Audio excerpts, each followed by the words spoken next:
Thank you for watching Murder, Monsters, and Mysteries. Today we take a look at dragons.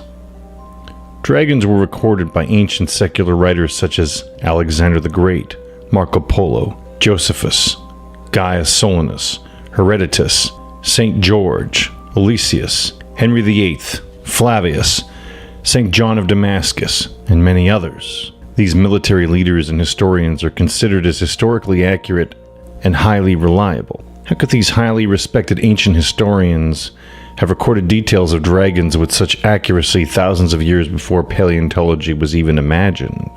Why are all their writings considered as historical fact, except the parts that contain the mythological dragons? Alexander the Great. In 1330 BC, after Alexander the Great invaded India, he brought back reports of seeing a great hissing dragon living in a cave, which people worshipped as a god. One of Alexander the Great's lieutenants, named Onesicritus, stated that the Indian king Abesiris kept serpents that were 120 and 210 feet long. Subsequent Greek rulers are said to have brought dragons back alive from Ethiopia. When Alexander threw some parts of India into a commotion and took possession of others, he encountered among many other animals as a serpent which lived in a cavern and was regarded as sacred by the Indians, who paid it great and superstitious reverence. Accordingly, Indians went to all lengths imploring Alexander to permit nobody to attack the serpent, and he assented to their wish. Now, as the army passed by the cavern and caused a noise, the serpent was aware of it, and the creature hissed and snorted so violently that all were terrified and confounded. It was reported to measure 70 cubits, although it was not visible in all its length, for it only put its head out. At any rate, its eyes are said to have been the size of a large, round Macedonian shield. Marco Polo. Leaving the city of Yachi and traveling 10 days in a westerly direction, you reach the province of Karazhan, which is also the name of the chief city. Here are seen huge serpents, 10 paces in length, about 30 feet, and 10 spans, about 8 feet, girt of the body. At the forepart, near the head, they have 2 short legs, having 3 claws like those of a tiger, with eyes larger than a 4-penny loaf, and very glaring. The jaws are wide enough to swallow a man. The teeth are large and sharp. Their whole appearance is formidable, that neither man nor any kind of animal can approach them without terror. Others met with a smaller size, being 8, 6, or 5 paces long, and the following method is used for taking them. In the daytime, by reason of great heat, they lurk in caverns from whence at night they issue or seek their food, and whatever beast they meet with and can lay hold of, whether tiger, wolf, or any other, they devour. After which they drag themselves towards some lake, spring or water or river in order to drink. By their motionless way along the shore, and their vast weight, they make a deep impression, as if a heavy beam had been drawn along the sands. Those whose employment is to hunt them observe the track by which they are most frequently accustomed to, and fix into the ground several pieces of wood, armed with sharp iron spikes, which they cover with sand in such a manner to not be perceptible.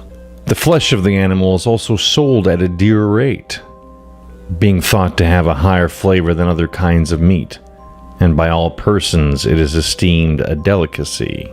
Another famous account of a dragon slaying is the story of St. George and the Dragon, which was included in Jacobus de Valangi's Legenda Aurea, or Golden Legend, a collection of saints' lives compiled around the year 1260 and translated into English and published by William Caxton in 1483.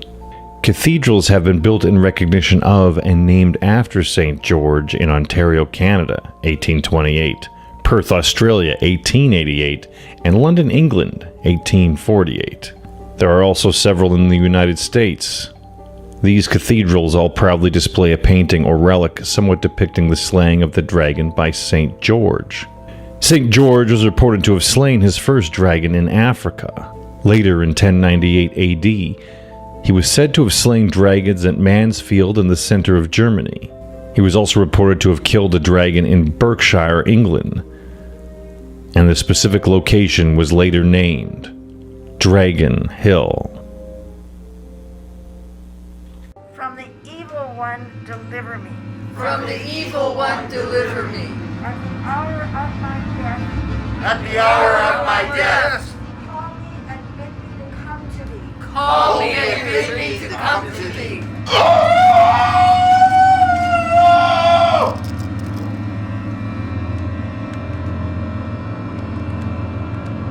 Give me the compass. If you don't, we'll take her eyes. We'll take your family's eyes. We'll make this whole town blind.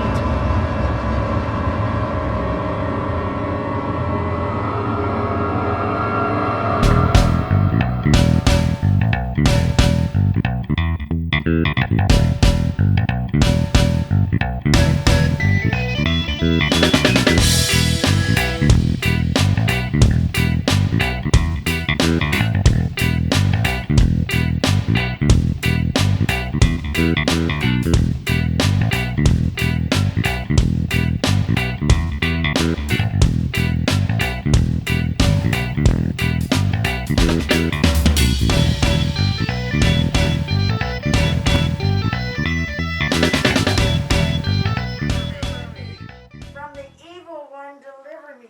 from the evil one, deliver me. At the hour of my death, At the hour of my death, Probably should have come here first. come to thee. Call me and bid me.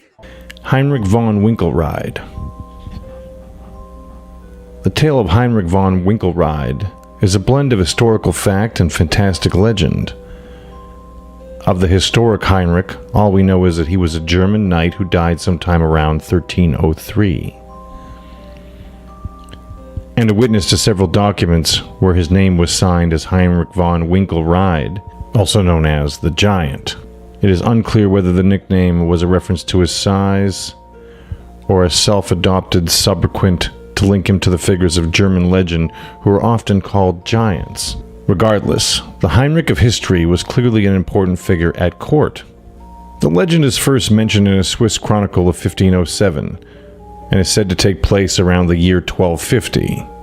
A dragon lived in a cave near the city of Stans on the Moitschenberg Ridge. The dragon killed and ate people and their cattle, as most dragons do. The dragon had been ambushed several times by people wielding crossbows, but when it realized it was in danger, it would run back to its cave like a lizard. Heinrich von Winkelried, who had been banished from the area for manslaughter, saw an opportunity for redemption and went alone to confront the dragon. The cowardly beast, seeing that he was alone, came running at him with open jaws. Heinrich, who in the story is every inch the giant, shoved his spear down the dragon's throat, and, having skewered it in place so it could not resort to its tactic of valiant retreat, hacked it to death with his sword.